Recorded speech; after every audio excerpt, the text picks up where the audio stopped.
One of the biggest basketball traditions is at the halfway point in the regular season, when the league's best are together in one city for a weekend of fun events. Of course, the one event that everyone gets excited about is the NBA All-Star Game, an exhibition game featuring the top players in the season. Originally started in 1951, the All-Star Game is one of the best basketball events with the year.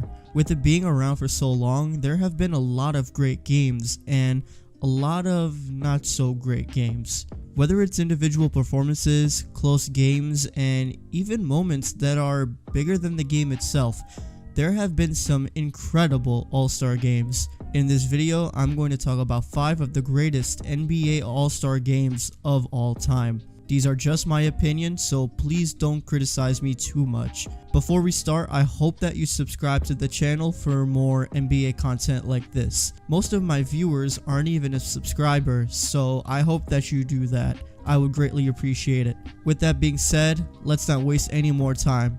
My name is Naz, and let's jump right into it.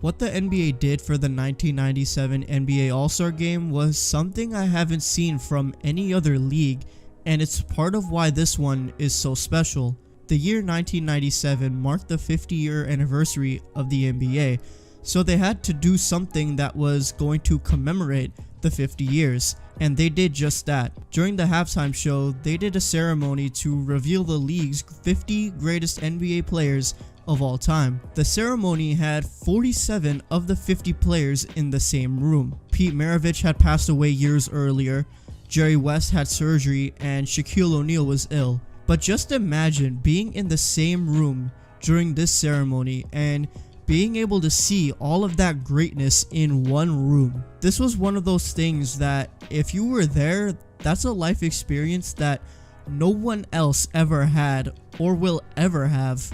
You had people from George Mikan, Kareem Abdul-Jabbar, Wilt Chamberlain, Dr. J, Rick Barry, and of course, Magic Johnson, Larry Bird, and Michael Jordan. All of these people in the same room. That is something that we will never see again. One of the cool things about this list is that at the time, some of these players on the list were still playing. Jordan, Pippen, Barkley, Shaq, Hakeem, and more. So these guys were already put on such an elite list, and they were still dominating in the league. On top of the historic ceremony, the game itself was interesting too. Michael Jordan had the first triple-double in the All-Star Game ever, and Glenn Rice had an impressive performance and took home the MVP. The NBA is terrific at putting on a show, and what they did that day in 1997 is just another example of that.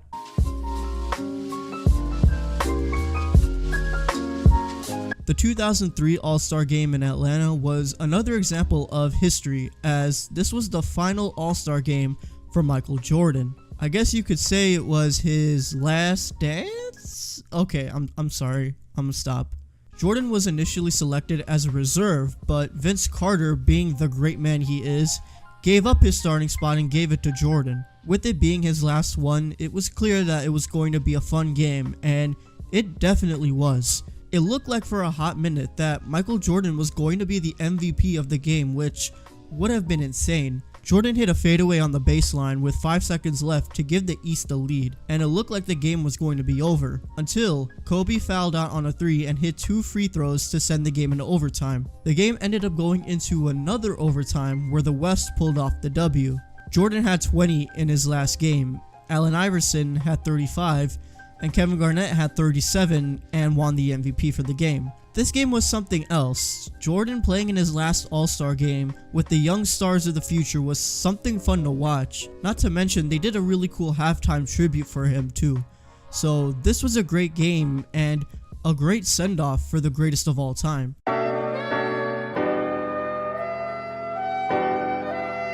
The 2000-2001 season as a whole was the Allen Iverson show, and the All-Star Game was no different. The reason this game is number 3 on my list is because of how close it was, and the performances we saw from these All-Stars. The interesting thing about this game is that it really wasn't supposed to be close. Everyone was expecting the West to smack the East, considering the West team had people like Kobe, Tim Duncan, David Robinson, Chris Webber, Kevin Garnett.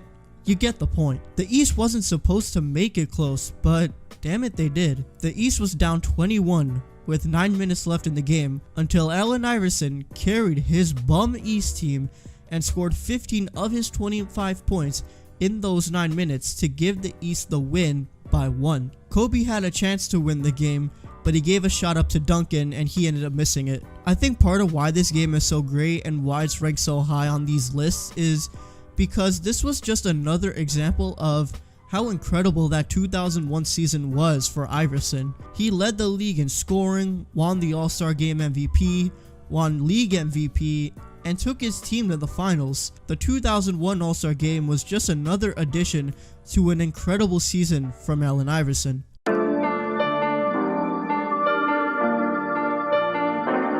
In 1991, Magic Johnson shocked the basketball world and the sports world in general when he announced that he had been diagnosed with the HIV virus and that he would be retiring from the league. This was a huge surprise, especially considering those times. There wasn't much known about the virus, so him having it was really scary. But when it was time for All-Star Weekend in Orlando, Magic Johnson came to play in the All-Star Game. The game itself wasn't really the main focus of the weekend.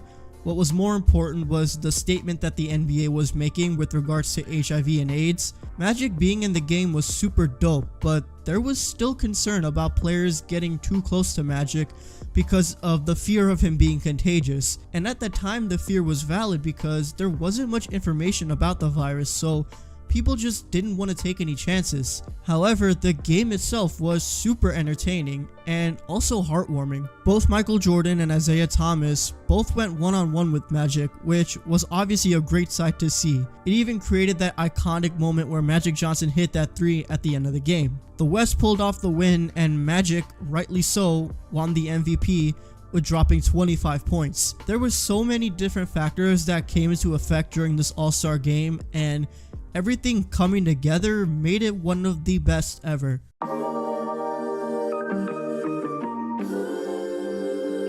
I don't know if this is a hot take. I don't think so, but this is definitely the best All-Star Game in history. And no, it is not just because it was in Chicago. That's part of it. But the game? Man. After Kobe Bryant passed away, the NBA and the basketball world was looking for something to look forward to, and the NBA, doing what they do, they decided to completely change the format of the All-Star Game to honor the legend. They also decided to do some other things too, which were incredible with them, naming the MVP award after Kobe Bryant and having each team wear number 24 and number 2 to honor Gigi and Kobe. When they announced the format, everyone was super confused and we weren't really sure if it was really going to work out the way that they wanted to. Why reset the score every quarter? And adding it up in the fourth and having a target score? It just sounded too overwhelming. But then the game actually happened and all of that confusion and uncertainty got thrown out the window, especially in the fourth quarter. Turned out that having a target score with the game so close led to players getting more physical, more tough on defense, and even yelling at the refs about calls and no calls.